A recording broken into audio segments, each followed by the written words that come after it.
Good morning students. प्रज्ञा विद्यालय की तरफ से ऑनलाइन क्लासेज में आपका स्वागत है। आज हम 9th क्लास में सामाजिक विज्ञान में भारत एवं समकालीन विश्व फर्स्ट जो हम कर रहे हैं उसका लेसन सेकंड है वो स्टार्ट करेंगे। पिछले लेक्चर्स में हम लेसन फर्स्ट है उसको कंप्लीट कर चुके हैं, फ्रांसीसी क्रांति। लेसन सेकंड है यूरोप में समाजवाद एवं रूसी क्रांति, कि यूरोप में समाजवाद की स्थापना कैसे हुई एवं रूसी क्रांति। पिछले में हमने क्या किया था, फ्रांसीसी क्रांति, इनकी फ्रांस की जो क्रांति थी वो। इसमें क्या करेंगे, रूसी क्रांति, रूस की जो क्रांति है वो। लेक्चर नंबर है वो हमारा रहेगा 24। देखिए, पिछले अध्याय में हमने फ्रांसीसी क्रांति के बाद यूरोप में फैलते जा रहे स्वतंत्रता और समानता के शक्तिशाली विचारों के बारे में पढ़ा। यानी कि फ्रांसीसी क्रांति के बाद यूरोप में क्या स्थापित हो गई थी, स्वतंत्रता और समानता के जो विचार हैं वो तेजी से फैलते जा रहे थे। फ्रांसीसी क्रांति ने सामाजिक संरचना के क्षेत्र में आमूल परिवर्तन की संभावनाओं का सूत्रपात भी कर दिया था। यानी कि फ्रांस की जो क्रांति है उसने सामाजिक जो क्षेत्र थे उसमें परिवर्तन कि समाज में जो परिवर्तन है, समाज में परिवर्तन होने की जो संभावनाएं हैं उनका सूत्रपात भी कर दिया था। क्यों? क्योंकि फ्रांस की जो क्रांति थी उसके दौरान किसी भी प्रकार की कोई स्वतंत्रता नहीं थी और फ्रांसीसी क्रांति के बाद स्वतंत्रता और समानता के जो विचार हैं वो तेजी से फैल रहे थे, तो समाज में जो बदलाव है वो तो होना ही था। जैसा कि हम पढ़ चुके हैं कि 18वीं सदी से पहले फ्रांस 3 स्टेट्स में बटा हुआ था। समाज की आर्थिक और सामाजिक सत्ता पर कुलीन वर्ग और चर्च का नियंत्रण था, लेकिन क्रांति के बाद इस संरचना को बदलना संभव दिखाई देने लगा। यूरोप और एशिया सहित दुनिया के बहुत सारे हिस्सों में व्यक्तिगत अधिकारों के स्वरूप और सामाजिक सत्ता पर किसका नियंत्रण हो, इस पर चर्चा है वो छिड़ गई थी। मगर यूरोप में सभी लोग समाज में परिवर्तन के पक्ष में थे। कि यूरोप और एशिया सहित दुनिया के बहुत सारे हिस्से ऐसे थे कि व्यक्तिगत अधिकारों का स्वरूप और सामाजिक सत्ता है वो कैसी हो। क्योंकि फ्रांसीसी समाज में तो अधिकार किसके पास थे, कुलीन वर्ग और चर्च जो पादरी वर्ग था उसके पास थे। लेकिन जब ये क्रांति समाप्त हो गई तो समाज की जो संरचना है उसमें परिवर्तन लाना आवश्यक था। तो इसलिए ये चर्चा होने लगी थी कि यूरोप है उसमें सामाजिक सत्ता है उसके ऊपर किसका नियंत्रण हो। मगर यूरोप में सभी लोग समाज में परिवर्तन के पक्ष में नहीं थे, लेकिन यूरोप में बहुत सारे लोग ऐसे भी थे जो समाज में बदलाव नहीं चाहते थे और कुछ लोग ऐसे भी थे जो समाज में बदलाव चाहते थे। यानी कि कुछ तो समाज में परिवर्तन चाहते थे, बदलना चाहते थे, और कुछ समाज को नहीं बदलना चाहते थे, जो परंपरागत जो विचार हैं उन्हीं पर रहना चाहते थे। इस सवाल पर सबकी राय अलग अलग थी कि समाज में बदलाव हो या नहीं, इसके बारे में सबकी राय है वो अलग अलग थी। बहुत सारे लोग बदलाव के लिए तैयार थे, लेकिन वह चाहते थे कि बदलाव है वो धीरे धीरे हो। कई लोग ऐसे भी थे जो बदलाव तो चाहते थे, लेकिन वो चाहते थे कि बदलाव है वो धीरे धीरे हो। इनमें कुछ रूढ़िवादी थे तो कुछ उदारवादी या कुछ आमूल परिवर्तनवादी, जिनको रेडिकल भी कहते हैं।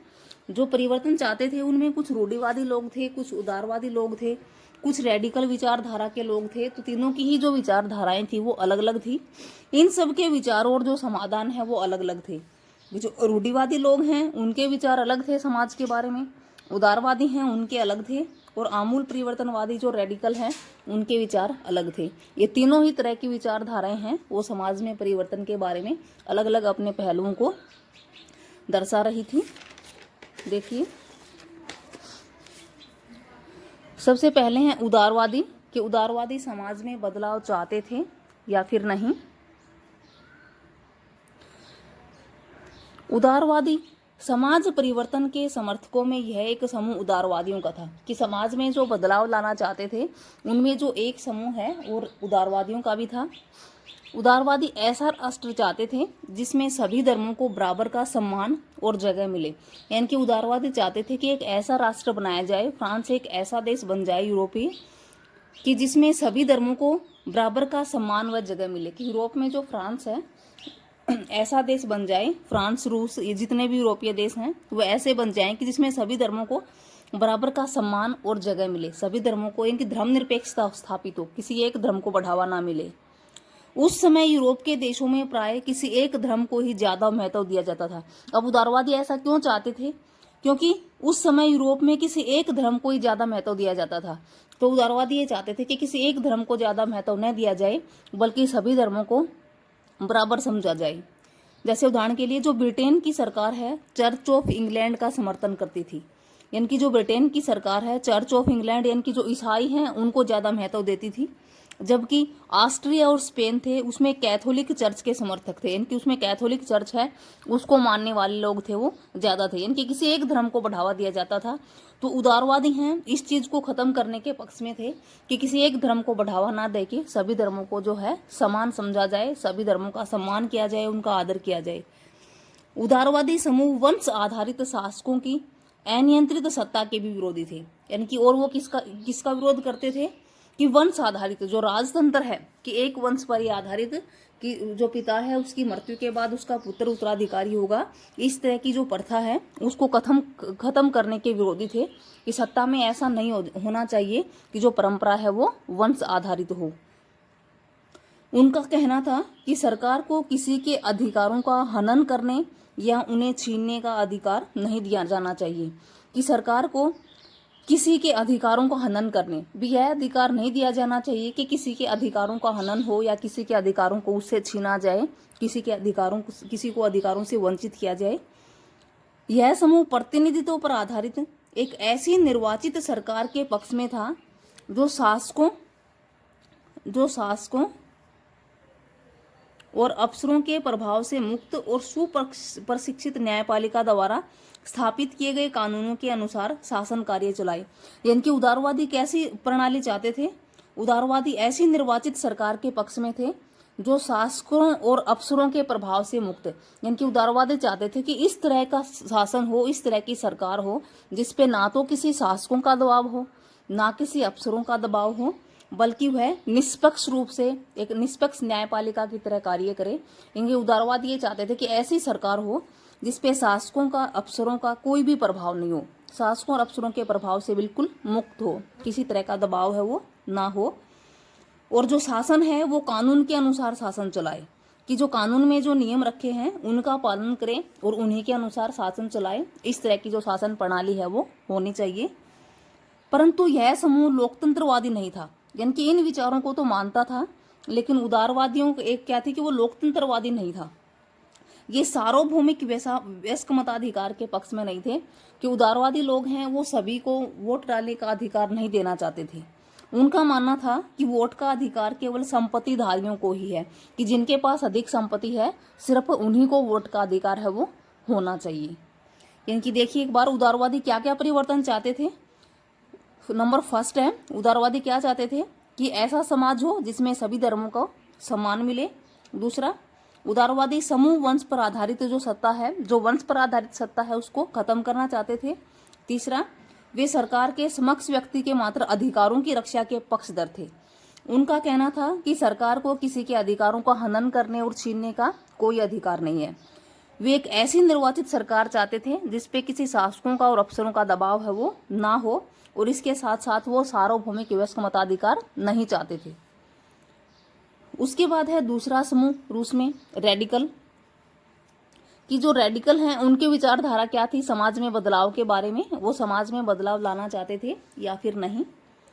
कि यह समूह ऐसी सरकार के पक्ष में था जो देश की आबादी के बहुमत के समर्थन पर आधारित हो। इनकी यह लोकतांत्रिक शासन प्रणाली, ये तो लोकतंत्रवादी नहीं था। यानी कि ये वंश आधारित का भी विरोध करता था कि प्रथा वंश पर आधारित भी ना हो, और लोकतंत्रवादी भी ये नहीं था। लेकिन रेडिकल क्या थे? रेडिकल ऐसी सरकार के पक्ष में थे जो देश की आबादी यानी कि जनता के बहुमत के समर्थन में हो, जनता सरकार का चुनाव करे। रेडिकल वो चाहते थे कि ऐसी सरकार हो जिसमें जनता चुनाव के यानी कि लोकतंत्र हो, जनता वोट डाले और जो बहुमत प्राप्त हो उसी का नेता हो, इस तरह की सरकार चाहते थे। इनमें से बहुत सारे लोग महिला मताधिकार के पक्ष में थे। इनके जो रेडिकलवादी हैं वो महिला मताधिकार, कि महिलाओं को भी वोट डालने का अधिकार होना चाहिए। जबकि उदारवादी तो क्या थे? उदारवादियों ने क्या कहा था? सार्वभौमिक वयस्क मताधिकार नहीं होना चाहिए, संपत्तिधारियों को ही वोट का अधिकार हो। और रेडिकल क्या चाहते थे कि महिलाओं को भी मताधिकार हो, महिलाओं को भी वोट डालने का अधिकार है वो होना चाहिए। ये लोग बड़े जमींदारों और संपन्न उद्योगपतियों के विरोधी थे। देखो दोनों की ही विचारधारा अलग है। ये तो संपत्तिधारियों के पक्ष में थे और ये विरोधी थे। ये चाहते थे कि जो बड़े जमींदार हैं, उद्योगपति हैं, ये उनका विरोध करते थे। वे निजी संपत्ति के विरोधी नहीं थे। इनकी रेडिकलवादियों का क्या मानना था कि खुद की संपत्ति है वो तो हमारी है, लेकिन कुछ लोगों के पास संपत्ति का संकेंद्रण का विरोध करते थे। लेकिन जो कुछ लोग हैं उनके पास संपत्ति का संकेंद्रण अधिक है। संकेंद्रण यानी कि इकट्ठा अधिक संपत्ति है, जैसे कि जमींदार हैं, उद्योगपति हैं, ऐसे लोगों के पास बहुत अधिक संपत्ति है, तो इसके वो विरोधी थे। उनका मानना था कि हमारी निजी संपत्ति अपनी है, लेकिन संपत्ति का संकेंद्रण की बहुत ज्यादा जो संपत्ति है कि एक वर्ग तो बिल्कुल गरीब हो और एक वर्ग है वो बिल्कुल ही अमीर हो, तो इस तरह के पक्ष है वो नहीं चाहते थे। संपत्ति का जो बंटवारा है सब में समान रूप से हो। देखिए क्या चाहते थे रेडिकलवादी, कि रेडिकलवादी ऐसी सरकार चाहते थे जिसको जनता चुने, जिसको जो बहुमत मिले, देश की आबादी का जो बहुमत जिसको प्राप्त हो वो सरकार हो। और क्या चाहते थे, महिला मताधिकार हो। उसके साथ साथ जमींदारों और जो उद्योगपतियों हैं उसके विरोधी थे। निजी संपत्ति का विरोध नहीं करते थे, लेकिन जो संपत्ति का संकेंद्रण है कुछ लोगों के पास होता है उसके वो विरोधी थे। ये इनकी विचारधारा थी। इनकी समाज में बदलाव चाहते थे। उसके बाद है रूढ़िवादी। रूढ़ी क्या होता है, रूढ़िवादी इनकी परंपरागत विचारों के, जैसे इनके नाम से ही है रूढ़िवादी। रूढ़िवादी हम उनको कहते हैं परंपरागत जो विचारधारा के होते हैं, कि रेडिकल और उदारवादी दोनों के ही खिलाफ थे। जो पीछे हमने दो विचारधाराएं पढ़ी, उदारवादी और रेडिकल, जो रूढ़िवादी हैं इन दोनों ही विचारधाराओं के बिल्कुल खिलाफ थे। 18वीं सदी तक ये परिवर्तन के विचारों के विरोधी थे। इनकी 18वीं सदी तक जो रूढ़िवादी लोग हैं इनके ये बदलना ही नहीं चाहते थे समाज को, समाज में परिवर्तन ही नहीं चाहते थे, ये रूढ़िवादी विचारों के थे। लेकिन 19वीं सदी तक आते आते वे भी मानने लगे थे। लेकिन जब 19वीं सदी तक पहुंचे तो वे भी इस बात को मानने लगे थे कि समाज में थोड़ा बहुत परिवर्तन है वो आवश्यक है। परंतु वे यह भी चाहते थे कि अतीत का सम्मान किया जाए, कि जो अतीत में है, जो बीत गया है, उसको भी सम्मान किया जाए, उसको भी याद किया जाए, और बदलाव की प्रक्रिया है वो धीमी हो, कि जो बदलाव है इतना जल्दी ना हो कि एकदम से ही हम अतीत को भूल जाएं। बदलाव तो हो लेकिन वो धीरे धीरे हो। देखिए रूढ़िवादियों की क्या विचारधारा थी, कि रेडिकल और उदारवादी दोनों के बिल्कुल खिलाफ थे। 18वीं सदी तक ये बिल्कुल भी परिवर्तन नहीं चाहते थे। लेकिन जैसे ही ये 19वीं सदी तक पहुंचे कुछ परिवर्तन आवश्यक हो गया था, थोड़ा बहुत जो परिवर्तन है वो चाहते थे।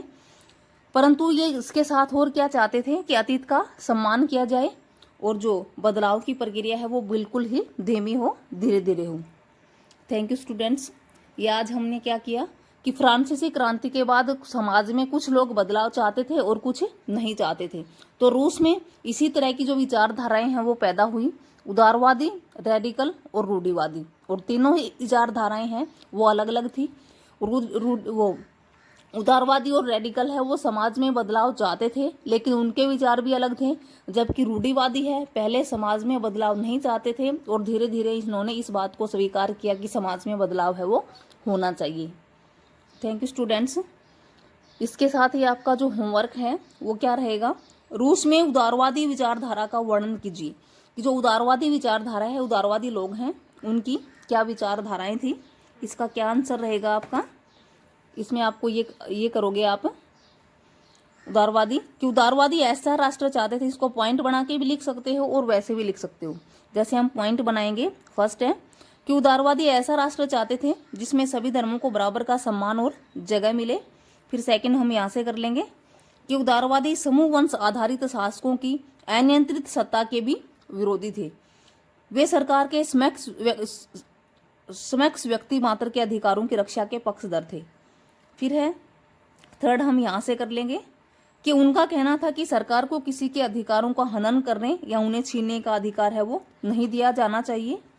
फिर है फोर्थ यहाँ से हो जाएगा कि यह समूह प्रतिनिधित्व पर आधारित एक ऐसी निर्वाचित सरकार के पक्ष में था जो शासकों और अफसरों के प्रभाव से मुक्त और सुप्रशिक्षित न्यायपालिका द्वारा स्थापित किए गए कानूनों के अनुसार शासन चलाए। उसके बाद जो फिफ्थ है वो आपका ये हो जाएगा कि सार्वभौमिक वयस्क मताधिकार के पक्ष में नहीं थे। उनका मानना था कि वोट का अधिकार केवल संपत्तिधारियों को ही है। इसलिए जो ये क्वेश्चन है कि उदारवादियों की विचारधारा, इसमें आप 5 पॉइंट है वो करोगे, फर्स्ट, सेकंड, थर्ड, फोर्थ और फिफ्थ। लॉन्ग क्वेश्चन है, इम्पोर्टेंट है। उसके बाद है नेक्स्ट क्वेश्चन कि रेडिकल समूह की क्या विचारधाराएं थी। जो रेडिकल समूह के लोग हैं उनकी क्या विचारधाराएं थी, इसमें हम ये करेंगे। यह समूह ऐसी सरकार के पक्ष में था जो देश की आबादी के बहुमत के समर्थन पर आधारित हो। इनमें से बहुत सारे लोग महिला मताधिकार के पक्ष में थे।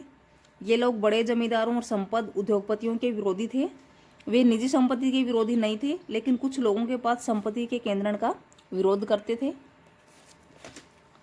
नेक्स्ट है, रूढ़िवादी किस प्रकार का बदलाव है वो चाहते थे। रूढ़िवादी समाज में क्या बदलाव चाहते थे, उसमें हम ये करेंगे कि रेडिकल और उदारवादी दोनों के खिलाफ थे। 18वीं सदी तक ये कोई परिवर्तन नहीं चाहते थे, लेकिन 19वीं सदी तक ये आते आते कुछ परिवर्तन इनके लिए आवश्यक हो गया था।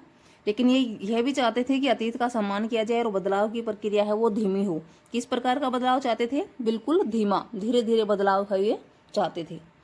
तो ये 3 क्वेश्चन हैं जो आपको अपनी फेयर नोटबुक में राइट एंड लर्न करने हैं। Thank you students.